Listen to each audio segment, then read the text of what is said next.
The Awami League played a crucial role in leading the liberation struggle and war of independence of Bangladesh and has since been dedicated to establishing a humane social order.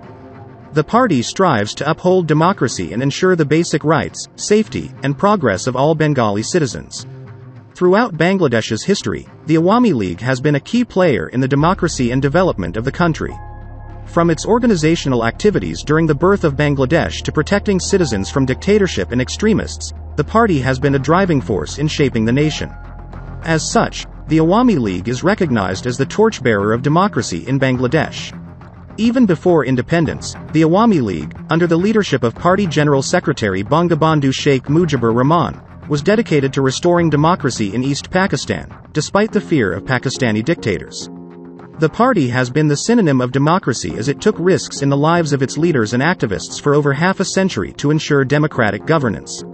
As a result, they have often been targeted by dictators and extremists.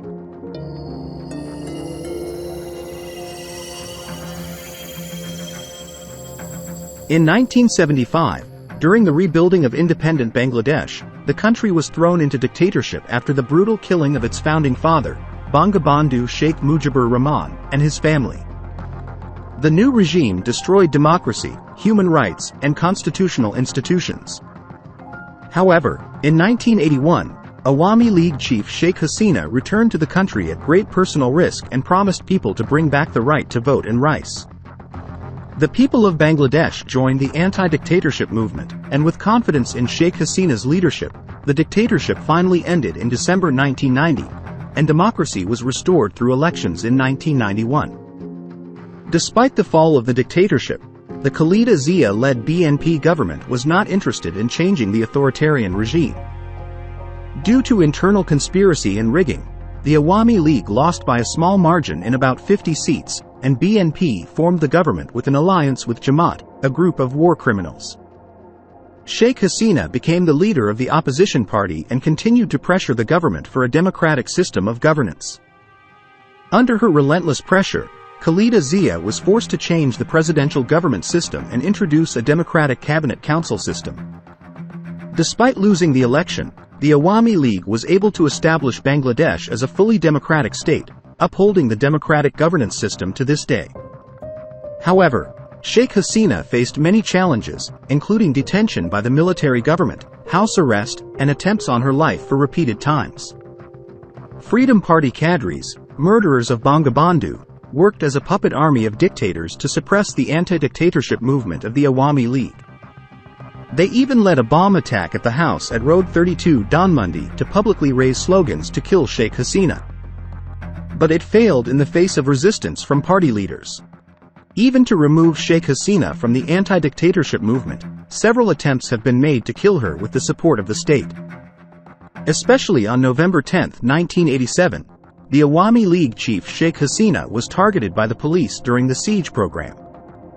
During this time, some activists were killed. Even in front of the National Press Club, an attempt was made to lift Sheikh Hasina's car with a crane. On January 24, 1988, police forces, instructed by the government, charged batons and fired aiming Sheikh Hasina in front of the Chittagong court building. During this time, 30 Awami League activists were martyred.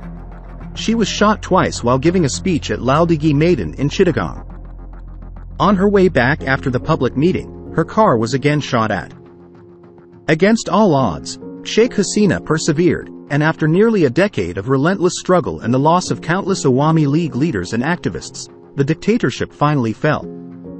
But on September 11, 1991, during the by-election of the Jamaat-e-Islami, to prevent the victory of the Awami League, shots were fired at Sheikh Hasina with the support of the BNP government. Khaleda Zia's government carried out this sabotage to silence the democratic voice of the opposition for the rights of the people. As a result, immediately after the restoration of democracy, the entire country was stunned by this attempt to kill democracy. However, the BNP government attempted to prevent the Awami League from winning the Jamaat-e-Islami by-election by firing shots at Sheikh Hasina. This sabotage stunned the country and threatened to silence the democratic voice of the opposition.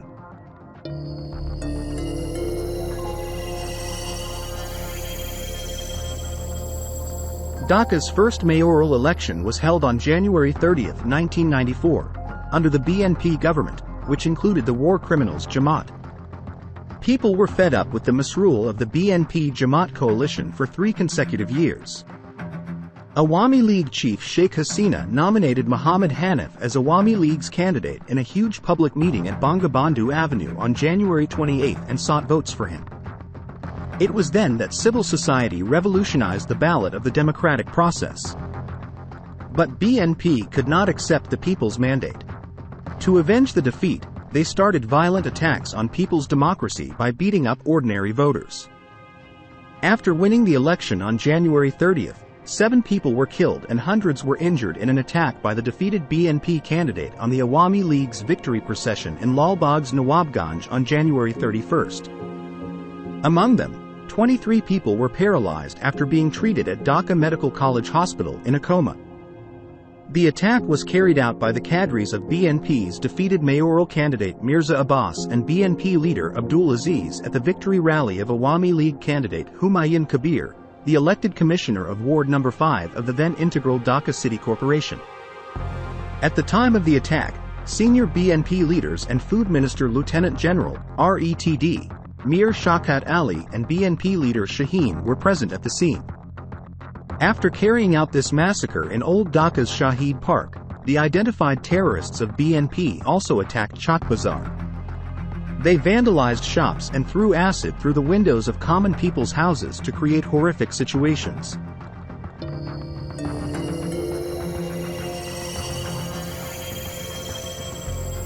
The by-elections held in Maghera on March 20, 1994, marked another blow to democracy in Bangladesh.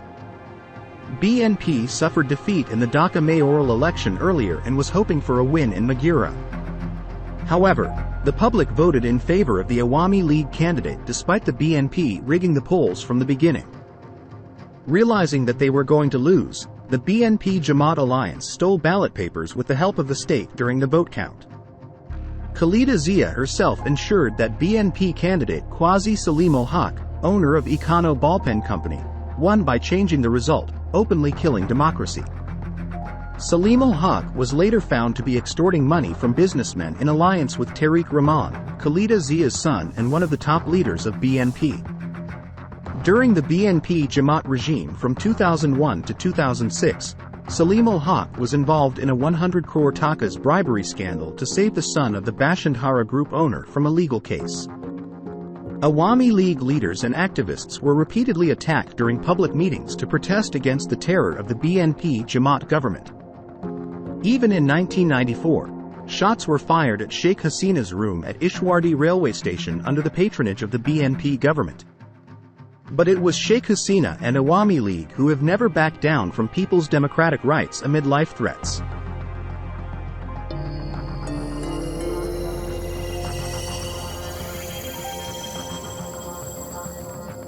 On February 15, 1996, Khalida Zia seized power undemocratically through a one-sided election organized by party cadres, as she had lost the courage to hold elections democratically after 5 years of tyranny and exploitation of the people. No political party participated in the rigged election, but Khalida Zia made Rashid, the murderer of Bangladesh's founder Bangabandhu Sheikh Mujibur, MP from Comilla and installed him as the leader of the opposition in parliament. However, the one-sided election was cancelled in the face of intense public anger, and Khalida Zia and the illegitimate BNP government were ousted due to mass protests. In contrast, the Bangladesh Awami League formed the government on June 12, 1996, by winning a large margin of votes through a free and transparent election. After completing 5 successful years, Sheikh Hasina's government handed over power peacefully as the sole government of independent Bangladesh for a free election, setting an example for upholding democracy.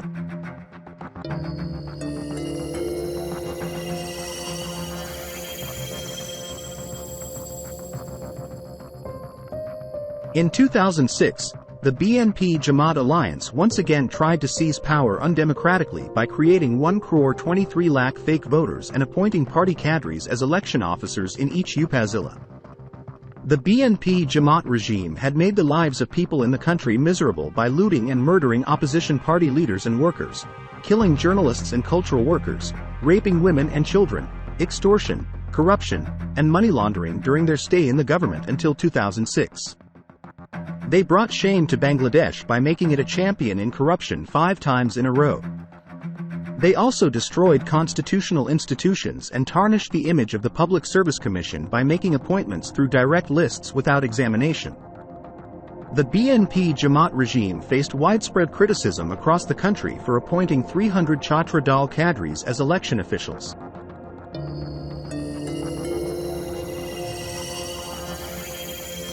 In 2006, BNP completed their 5-year term in government. However, they attempted to take back state power through undemocratic means, which resulted in a military-backed caretaker government taking over the country. Had BNP conceded defeat and allowed for free and fair elections to take place, the country would not have had to suffer under an undemocratic regime for the next 2 years. Unfortunately, the BNP Jamaat alliance's dictatorship and extremism robbed Bangladesh of democracy in 2007 and 2008. Despite the autocratic behavior of Khaleda Zia and the BNP, the caretaker government initially promised to hold elections within 3 months. However, they clung to power for 2 years and arrested both Khaleda Zia and Awami League president Sheikh Hasina. Most BNP leaders faced trials for corruption and terrorism, while Awami League members were arrested for their peaceful protests calling for democracy. The mainstream media, including Protam Alo editor Mashur Rahman and the Daily Star editor Mahfouz Anam, joined forces with the undemocratic caretaker government to push for the -2 formula to remove Sheikh Hasina and Khaleda Zia from politics. The situation was further complicated by the fact that Yunus, a United States-backed economist, was awarded the Nobel Peace Prize and subsequently attempted to control the politics of Bangladesh. Yunus attempted to form a political party with the help of the creators of the -2 formula after receiving the Nobel Prize, but the people of Bangladesh rejected their opportunistic and undemocratic tactics. Meanwhile, Sheikh Hasina fell ill while in prison and sought treatment abroad. The undemocratic forces attempted to prevent her from returning to the country, but she risked her life to do so and demanded transparent elections. Khaleda Zia, on the other hand, spent her time negotiating the safe departure of her son, Tariq Rahman, who was arrested for supporting corruption and militancy that damaged the country's democracy. Sheikh Hasina united people across the country to demand the resignation of the undemocratic government and the announcement of an election date. She even had to spend 331 days in jail for the cause of restoring democracy. Thousands of Awami League leaders and activists from across the country also faced jail time and fines for their peaceful demonstrations. Finally, in response to the public demand for democracy and Sheikh Hasina's release, the caretaker government supported by the military was forced to announce the election date.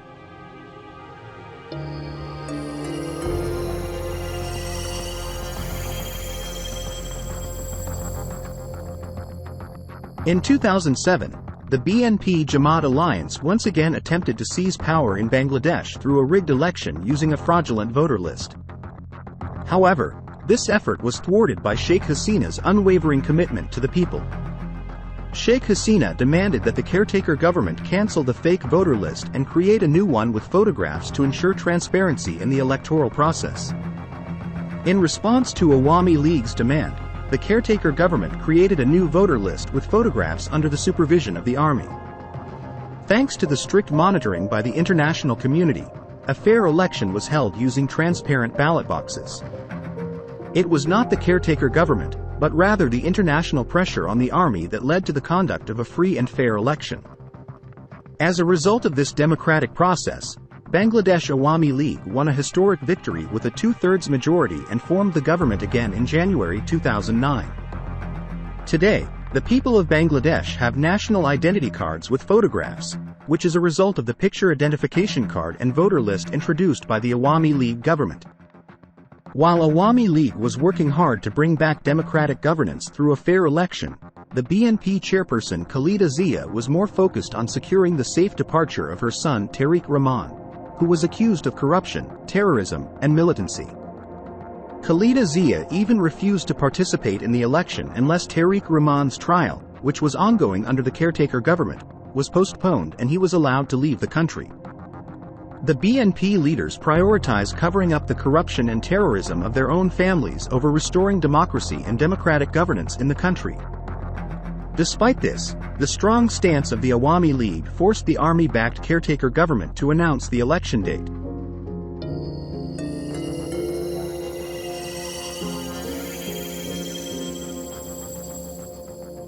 In 2013, a tribunal was established in Bangladesh to try the accused of war crimes, genocide, and crimes against humanity committed during the 1971 Bangladesh Liberation War.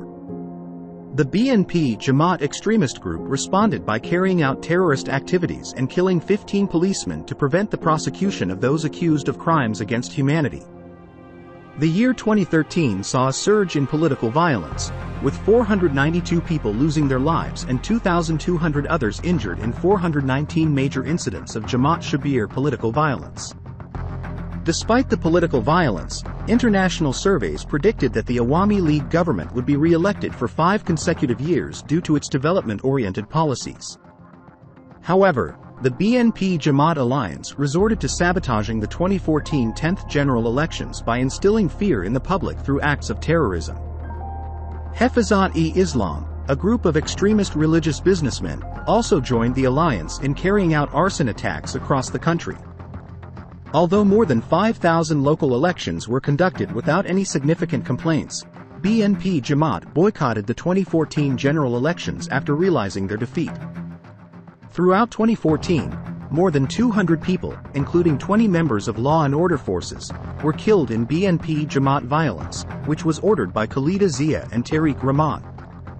The violence included cutting down thousands of trees along the roads, setting small shops, public and private institutions, and power plants on fire, vandalizing places of worship, and burning copies of the Holy Quran. On Election Day, January 5, 2014, BNP Jamaat supporters killed 26 people, including a presiding officer, and set fire to polling stations in 582 schools across the country.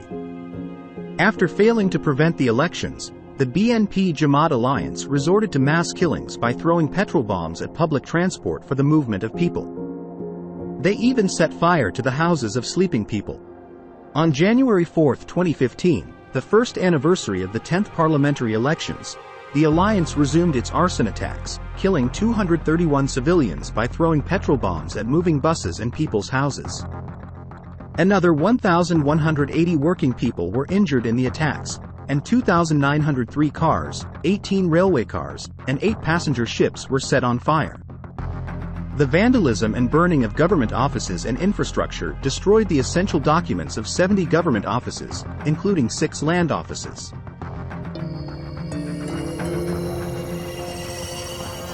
2013 সালে জামায়াত শিবিরের রাজনৈতিক সহিংসতার 419টি প্রধান The Research and Development Center, RDC, conducted an opinion survey before the 11th parliamentary election on December 30, 2018. The survey, conducted by U.S. consultant Forrest E. Cookson on behalf of the RDC, indicated that the Awami League-led alliance was poised to win 248 seats, while the Jamaat-e-Islami Front, which includes BNP, was predicted to win 49 seats. Sajid Way's Joy, the information technology advisor to Prime Minister Sheikh Hasina, also cited an RDC survey, writing on his Facebook page on December 13 that 66% of the respondents had confidence in the Awami League. Upon seeing the pre-election public opinion, the leaders and activists of BNP Jamaat became nervous about their defeat in the elections and resorted to sabotage, ordering their followers to carry out terrorist activities centered around the polls. According to Samoy TV report on December 25, BNP candidate Sarfuddin Ahmed Santu ordered to fire on Awami League leaders and activists in Barizal's Uzurpur. Santu said, "I will come to Banaripara. Whatever falls in front of me, I will shoot, clear the field." তারপরেও শুধু পরাজয় বুঝতে পেরে vote বাতিলের জন্য নির্বাচন boycott করে BNP Jamaat. Nadeem Mustafa, a BNP leader and candidate for the RAJ-SHAHI-5 constituency, ordered his followers to kill Awami League leaders and activists. In the phone conversation, Nadeem Mustafa is heard saying, "If you get a chance, eliminate them, kill them." Jamaat Shibir কর্মীরা এছাড়া ছোট শালাকে মারতে পারলে পরে ভালো হয়। কতজন আছে এখন সুযোগ পেলে বসে দাও। মন্দির, প্যাগোডা ও গির্জা ভাঙচুর এবং পবিত্র কোরআনের শত শত copy. The defeat of the BNP in the 11th general elections in Bangladesh has been attributed to various factors by political analysts, including organizational weakness, lack of strong leadership, failure to provide qualified candidates, internal conflict within the party, failure to provide polling agents, inaction by senior leaders, insufficient public communication, nomination of war criminals in the month of victory, multiple nominations in certain constituencies, neglect publicity campaigns, and failure to place their manifesto to the public. The senior leaders of the Bangladesh National Party, BNP, were preoccupied with their elections, causing their party candidates to receive inadequate guidance. Just before the election, many candidates withdrew due to the absence of central instructions. BNP leaders and candidates repeatedly urged activists and voters to attend their campaigns. However, few showed up. The lack of attendance from leaders and candidates resulted in dissatisfaction among ordinary voters, causing many to skip the polling stations, ultimately affecting the election outcome.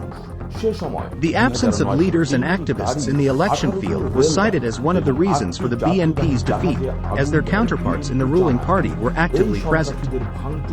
Candidates in many constituencies were not present in election campaigns, particularly in the capital, where only a few made any public appearances. This caused a disconnect between voters and BNP candidates, further impacting their election performance. The party's inability to provide polling agents was another factor in their poor showing. In the 2018 election, they were unable to provide agents in most centers, and those assigned failed to attend. BNP's nomination of war criminals in the month of victory was not well received by conscious citizens, including the civil society, which harmed the election results. Despite mass campaigns, BNP failed to attract voters, as they had no connection with Jamaat-e-Islami front leaders and workers. In contrast, Sheikh Hasina, president of Awami League, held public meetings with senior leaders, while BNP and its alliance did not. Internal conflict within the party also contributed to their defeat. Activists argue that the party nominated inexperienced and inactive individuals, negatively impacting the election field. The nomination of opportunists and businessmen, instead of deserving candidates, sparked negative reactions within the party. The most surprising thing is, BNP's decision to nominate multiple candidates in the same constituencies confused supporters. We are giving primary nominations to 2 candidates in each seat based on the principled decision. If one fails, the other gets a chance. This statement from Mirza Fakhrul Islam Alamgir was perceived as a trade in the nomination process, leading to frustration among BNP supporters who felt disengaged from the party leading up to the polling day on December 30th.